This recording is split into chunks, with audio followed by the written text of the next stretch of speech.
Hello. Um, yeah, another thing I have not talked about, um, I guess officially, is how I actually tune my snare drum.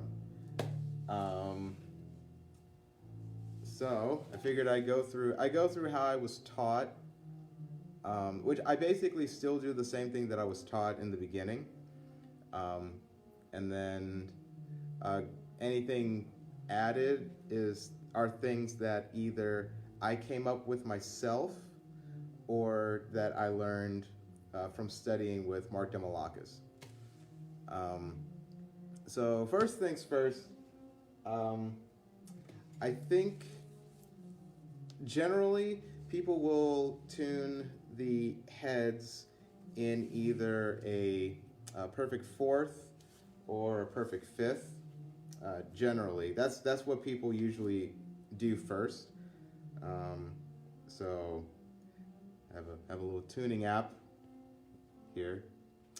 So yeah, perfect fourth would be like, uh, let's say for you have like B natural, not B natural, B flat and F natural.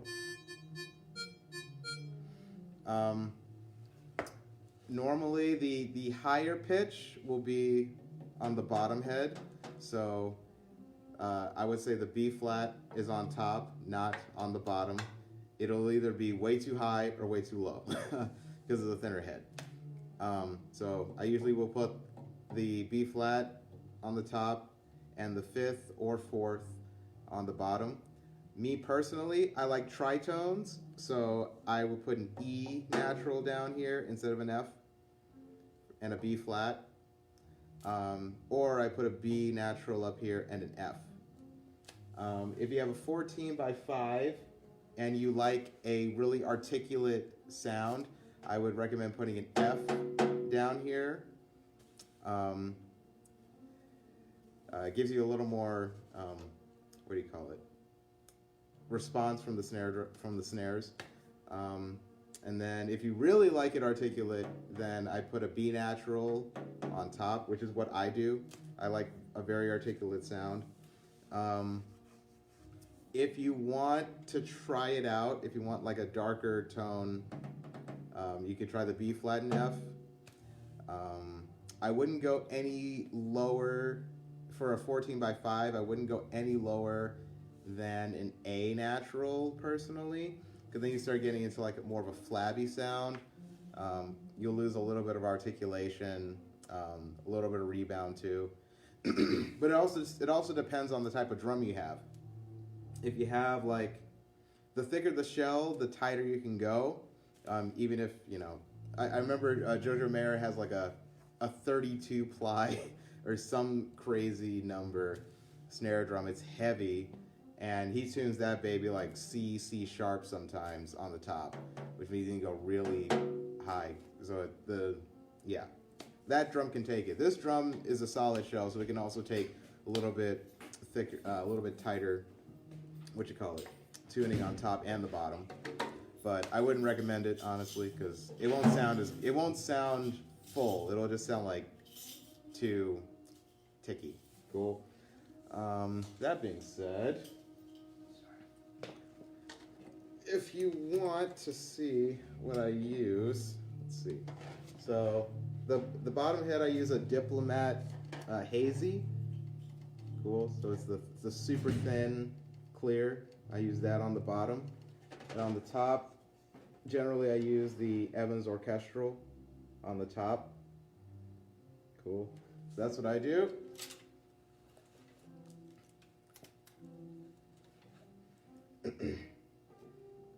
And yeah, so I tuned it down so you could hear the pitches better. So right now, it's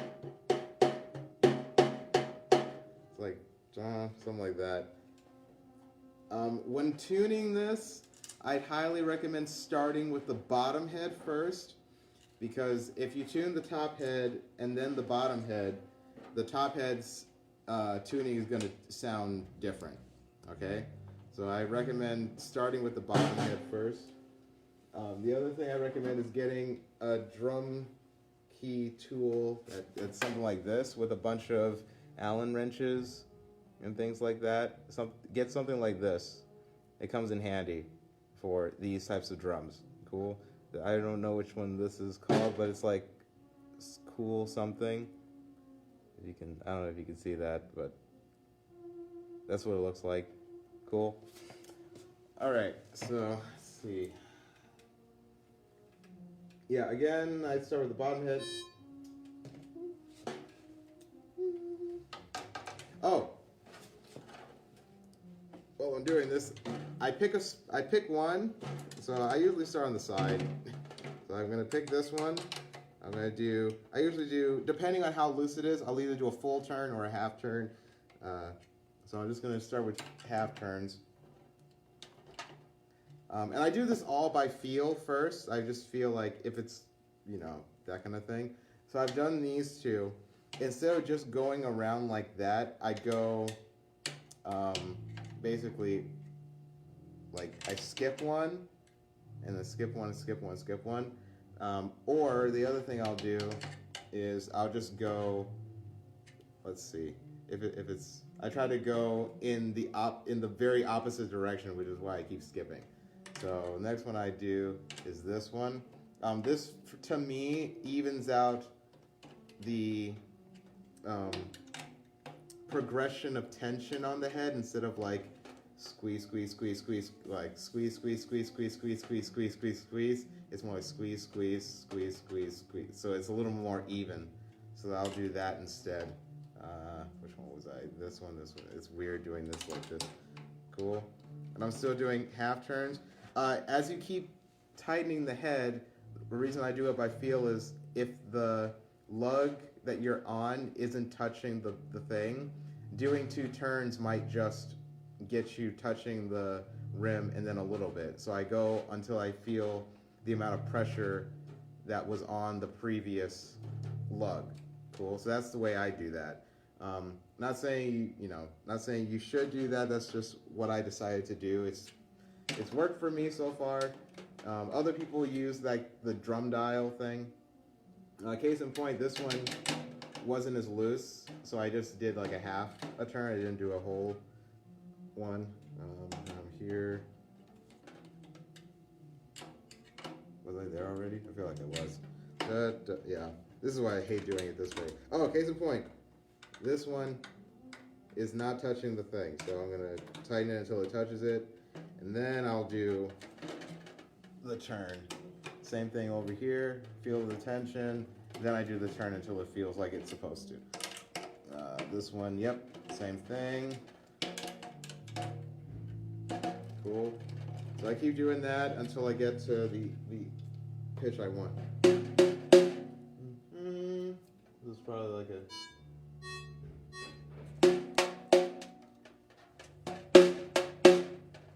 I'm gonna go a little bit more just because it doesn't feel like it used to before I tuned it down. Yep, there you are.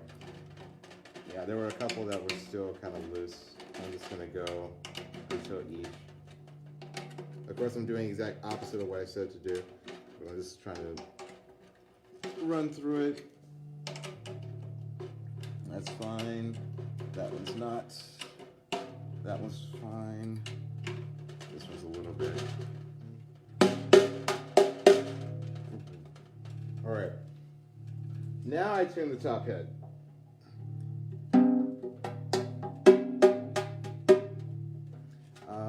Might have went a little far.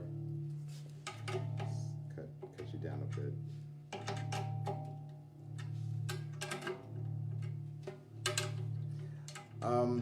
Also, once you find the pitch, I would, if you want, you don't have to do this. But once you find the pitch that works, especially on the bottom head, really like kind of touch the bottom and press a little bit, see what that feels like, so that when you get another head or have to do this again, you'll know if it feels like, oh, is this too loose, is this too tight?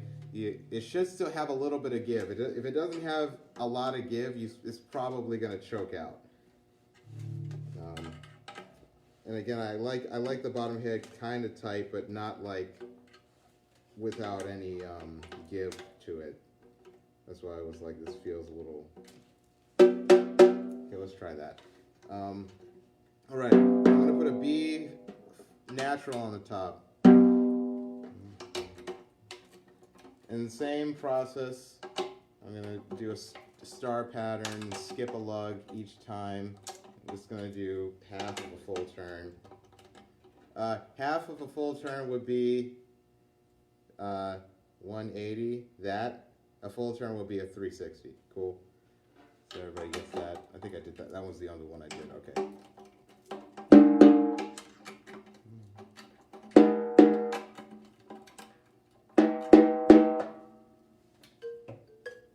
So now we're like at an A-ish. There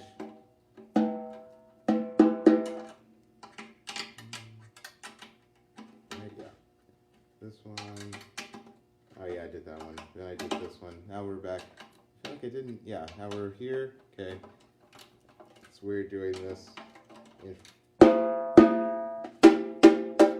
Okay, so now we're at like a B flat and an E. Yeah, so now we're at a B flat and E. That's the tritone, obviously. And again, I like tritones because they have a specific kind of twang to them, which makes the attack a little bit more bright in my ears. Yeah, and then, of course, you check it. I would check it first with not too much, what do you call it, muffling, because you want to hear what the ring sounds like.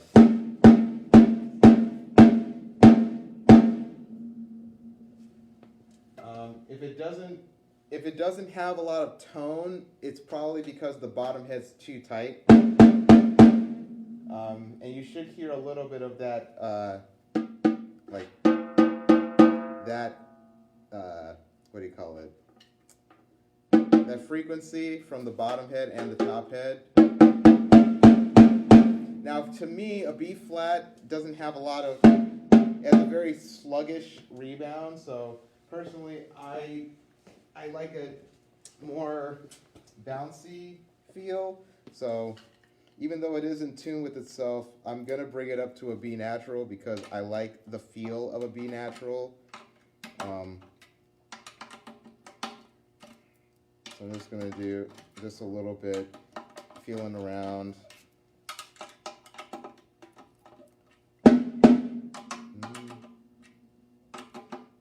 Oh, in case this will be good. So this is a B natural. Obviously, it's shorter tone, so it's not as ringy.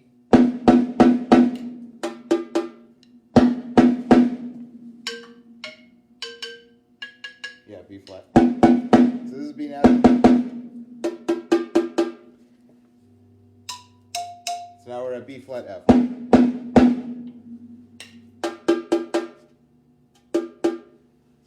And I can go slightly more, just a teeny tiny bit.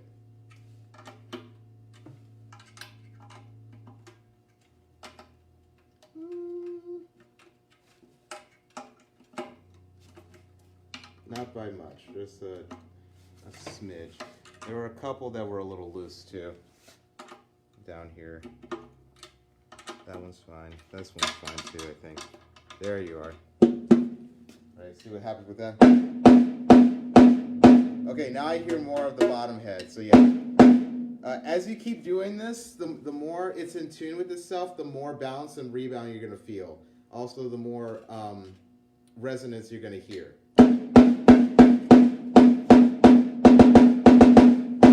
I can go slight, there's one spot somewhere that's not, it's probably this one. That one's fine. And I've done this so much. Like in college, I got really good at tuning my drum to the point where people just started asking me to tune their drums for them before their lessons.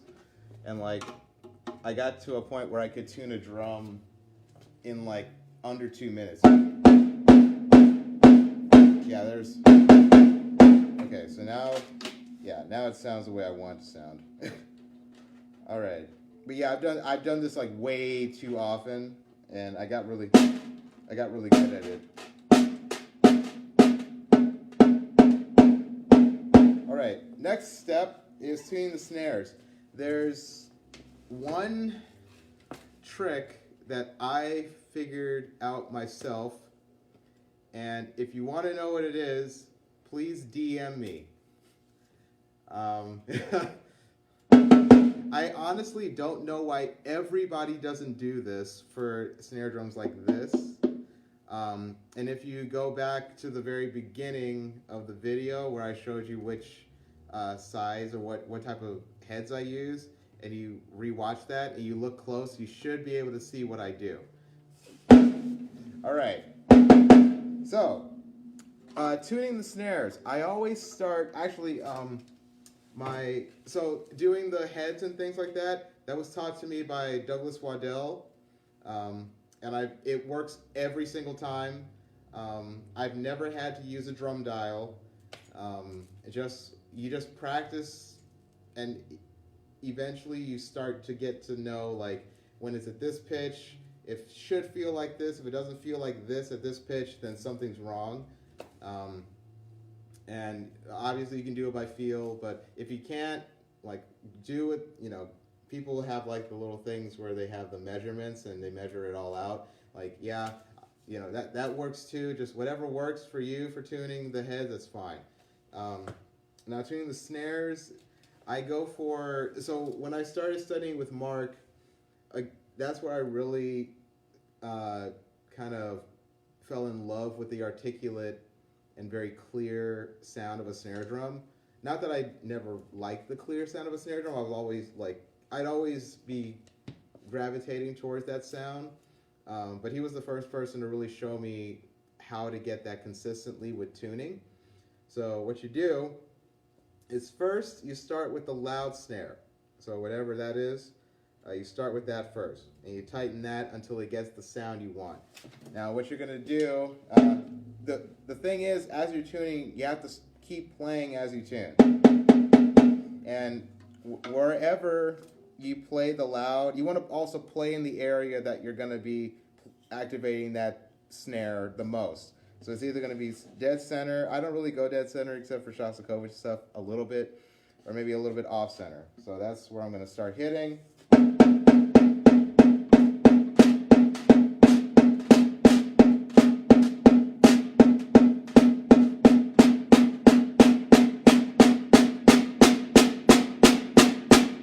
Okay, so that's, right now it's pretty loose. It's basically just on the head. So you hear the attack and a little bit of buzz after, and then it stops. So you have It's not that aggressive, but it's not very crispy. It's like a fat, a little bit tubby sound, right? So I want a little thick. I want a more crisp than that.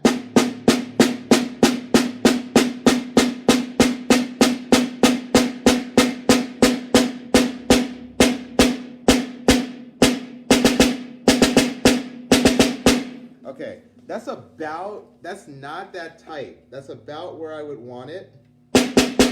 Maybe a little bit more. Yeah, about there. Okay, so that's basically a little higher pitch as well, because you're pushing up against the bottom head. So it's going to be a slightly higher pitch, shorter sound. Now, if you go past that, it's going to start choking out the bottom head. And this is what happens when you do that. So this is where, that's where it's supposed to be. Going past that,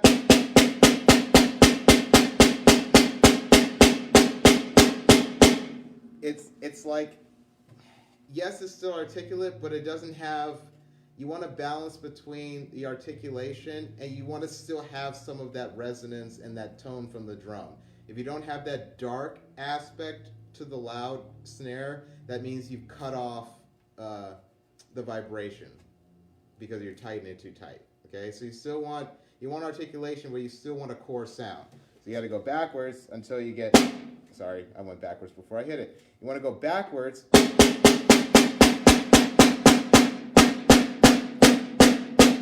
until you get that dark tone again. Now again, this is me personally. I like it, for me, this balances out the sound.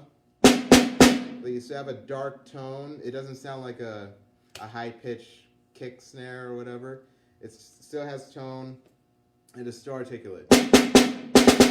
I could go a little bit, just a smidge. Let's see. Okay, just a smidge. All right, next is stainless steel, which would be this snare. So for me, I put, you don't have to do this either. I usually put the loud snare here, middle snare here, and the soft snare in the middle. So yeah, then we do the stainless steel. And again, you want to play in the area you're going to activate it the most. So it's usually like not here, not here. It's like somewhere in between the soft and the loud, like right in between. So same thing. And you want to keep going until you hear it touch the snare on the bottom, or the head on the bottom. Or you hear a new color. That's the other good thing you want to feel for. So I just heard that. And again, you want to go for the sound you're looking for.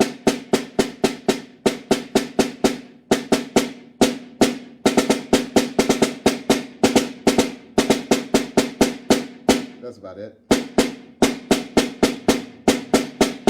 All right, now, here's one thing a lot of people don't do when they do this process. As you're tightening another snare, the pressure goes like that. Okay, so let's say you tighten this has nothing, so you tighten this one, right? Then you tighten until it touches the snare, then it pushes up against the head. So now this side has slightly changed.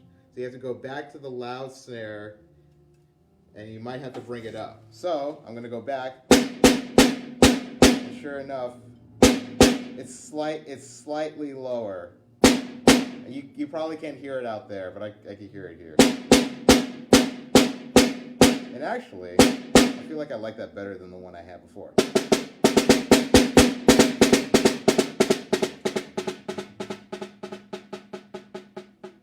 All right, next is, last is the soft snare. Now, I usually won't have to change, when I do tune the soft snare, I won't usually have to change the outer tube because it's going to be so light on the bottom.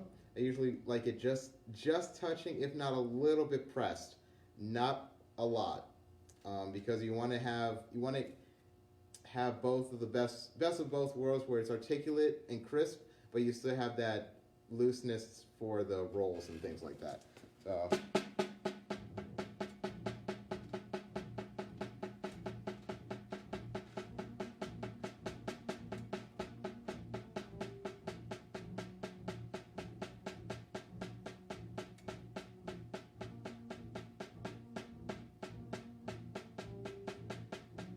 And with soft snares, they're very testy, and you have to make very, very, very incremental movements when changing them, when it starts hitting the bottom of the snare.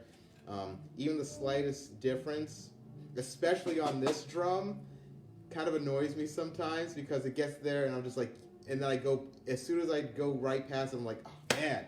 So you have to keep going. It's like, yeah. But man, when I get it,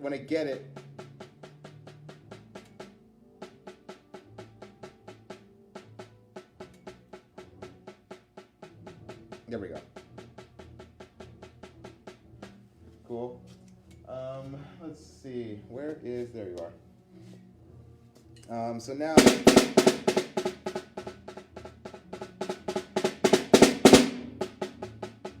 something there feels weird with the top head. Yeah, the bounce and rebound generally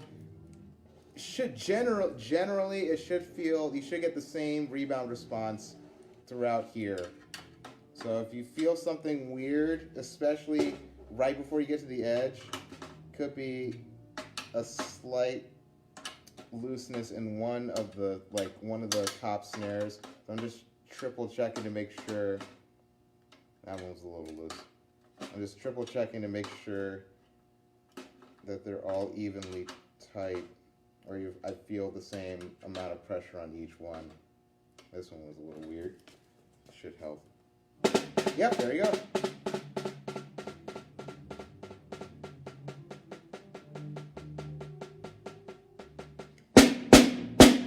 See now, okay.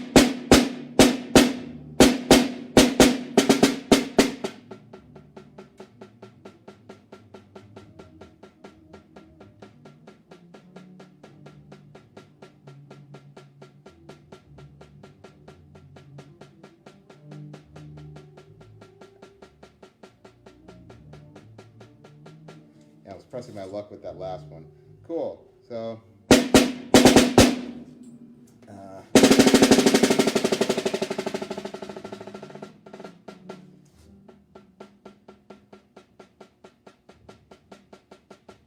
there we go.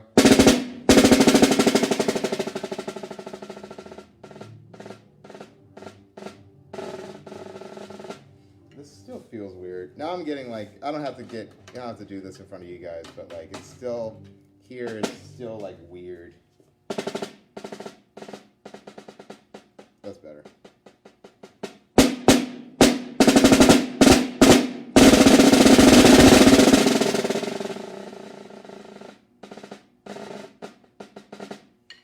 Cool. Yeah, I've gone too far. Okay, so that's how I tune my snare drum. Everybody has different methods, I'm sure, but that's generally what I do. Are there any questions about that? I don't think there should be. If the drum on the top is too high, then I just tune all of the snares down the same amount until it gets back to the, until it gets back to the note that I want. That's better.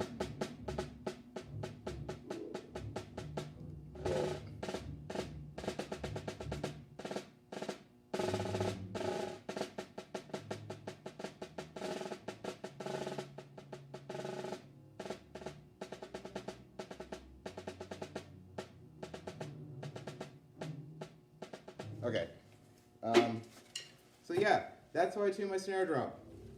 I love tuning snare drums. I wish I could make a living just tuning everybody's snare drums, but I cannot. For those wondering, this is a Black Swamp solid shell cherry drum. Again, with Evans Orchestral on the top and a Remo Diplomat Hazy on the bottom. The snares. Oh, for those who have this type of strainer with 3, make sure you get guitar string or guitar wire. If there's a replacement snare string, you need to get guitar wire for the soft end. It just makes everything a lot cleaner and crisper for the soft end, and a lot more. You have a lot more leeway with how tightly or how loosely you can or can't tune it. I feel like with curly wire, there's a limit, so it either like plays just crispy and has a little bit of twang whenever you hit it harder, or it just plays like rap. What do you call it? It just rings a bunch and you don't get a lot of check. Cool. So yeah, that's how I tune my snare drum. Another video done. Woo. What do I do now? Whoa. Let's see. I don't know if anyone said anything. Probably not. This is pretty self-explanatory. But hello. Okay. Shout out time. People who attended today's class. We have Dave, Jordan, Patricio, Janetta, Matthew, Jeremy, Jonathan, Dennis, Michael, Jonathan again, Jace, LeVar, hi LeVar, Kevin, Richard, Jacob, and Jonathan. A lot of Jonathans today. Sweet. Sweet. Again, I'll save this on Facebook, and then I'll download it, and then put it on YouTube, and then I'll put it on my website, so that way everybody sees it. Boom, done.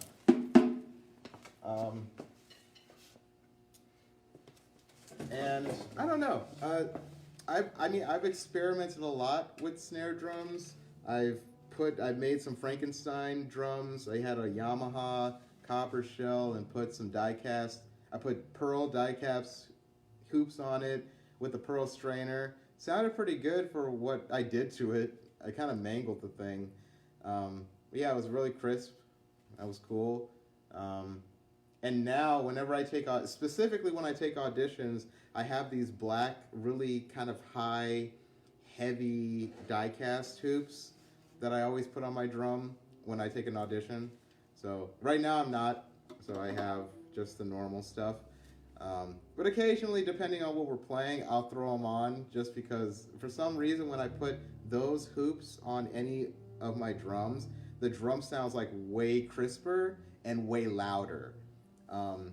So putting it on this drum is already way too loud, but it works well for me because it could take everything I throw at it. It's very responsive. I love this drum.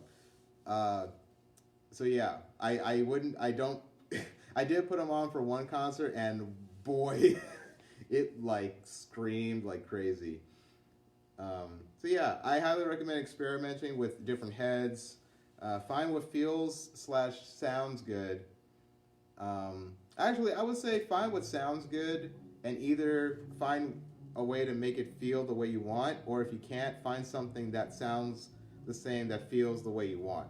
Cool. So for me, I hated diplomat coated heads. Absolutely hated them until I found Evans heads, and these feel way better. I haven't found any bottom head that I like other than diplomats, so there you go. Cool. That's about it. I hope you enjoyed today's class. I'll see you guys whenever I have another idea. Anybody else? Oh, another Jonathan. Jordan, you missed everything. You can watch the replay. I miss you, man. You have to call me. Please call me. Do you have my number? Just text me or something, or message me. Another Jonathan came in and Jordan came in. Okay. This concludes. Oh no. Post it online. Okay, I will. I'll post it on your what do you call that message board thing? Messenger. Cool. All right. Until whenever we do this again. Adios. Auf Wiedersehen. Gesundheit. Farewell.